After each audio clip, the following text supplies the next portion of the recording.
જય હિન્દ વિદ્યાર્થી મિત્રો, કાયમી ભરતી મુદ્દે શિક્ષણ મંત્રી શું બોલ્યા? મિત્રો, જો ઉમેદવારો શિક્ષણ મંત્રી સાથેની વાતચીતમાં શું સામે આવ્યું છે?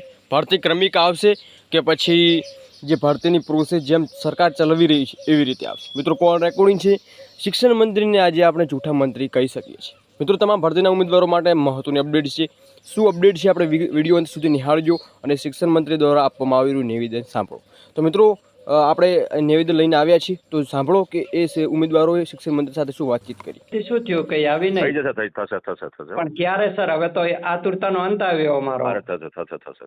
સર કંઈક કરો હવે, નકા તો મિત્રો, તમે સાંભળ્યું છે, અમુક એવા પોઈન્ટો પણ એ ઉમેદવારોએ કીધા છે કે આપણે યુટ્યુબમાં ના લાવી શકીએ, અલ્ગોરિધમ વિરુદ્ધ છે, જેના કારણેથી આપણે આખી ક્લિપ નથી લાવી. મિત્રો, એ સાંભળીને એમને એવું નથી થતું કે ના, કાયમી ભરતી કરીએ, હવે ઉમેદવારો કંટાળ્યા છે. મિત્રો, તમારું શું કહેવું છે અંગત તમારું ચોક્કસ કમેન્ટ સેક્શનમાં જણાવજો કે શિક્ષણ મંત્રી દ્વારા આ કહેવામાં આવ્યું અને ઉમેદવાર દ્વારા જે કહેવામાં આવ્યું છે કેટલું યોગ્ય છે. જય હિન્દ, જય સંવિધાન.